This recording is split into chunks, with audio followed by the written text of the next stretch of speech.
Hola, ¿qué tal?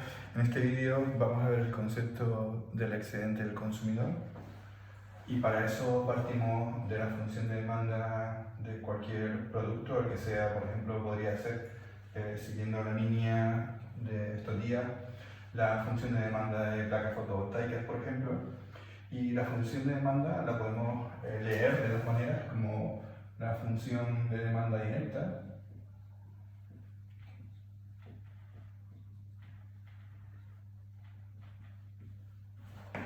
o como la función de demanda inversa.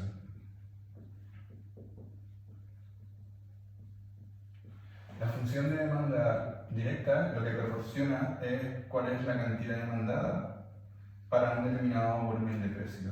Por ejemplo, si en este mercado los precios de las placas fotovoltaicas estuvieran en P1, la cantidad de placas fotovoltaicas que se demandaría en este mercado sería Q1.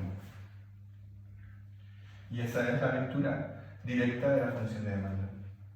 Pero también tenemos la posibilidad de tener una interpretación inversa de la función de demanda. Y la información que proporciona la misma función sería, para esta unidad que tenemos aquí, la altura de la función de demanda.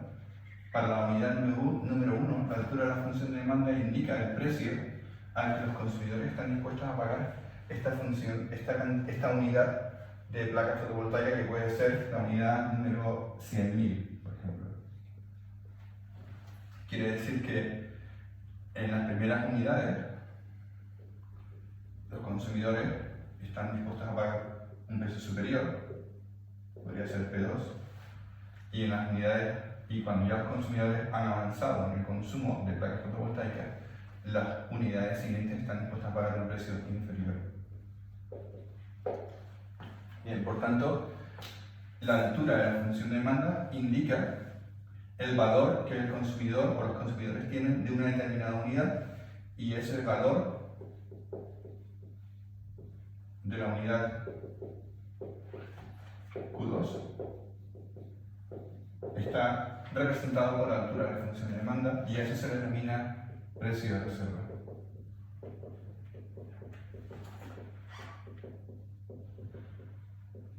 Bien, una cuestión es el valor que un individuo tiene de una determinada unidad, y otra cosa es el precio.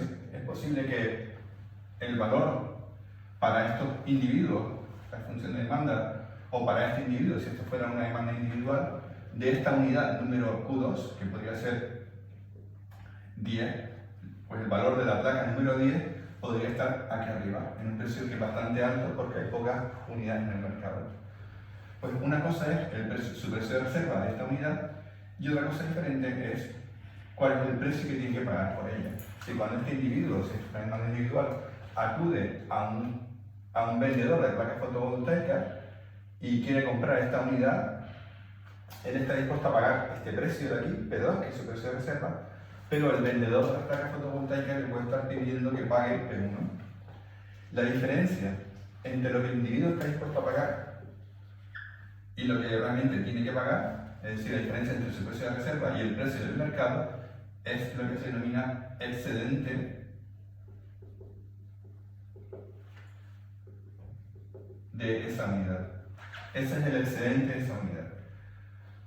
Si en el mercado se están vendiendo 100.000 unidades, pues la suma de todos los excedentes individuales será el área que queda entre el precio del mercado y la altura de la función de demanda. Es decir, toda esta área que tenemos aquí sería la suma de cada uno de los excedentes de cada una de las unidades que se consumen en este mercado, que son 100.000 unidades, se pagan un precio P1, la altura de la función de demanda indica el precio de reserva de cada una de esas unidades, la diferencia entre la altura de la función de demanda y el precio del mercado indica el excedente del consumidor.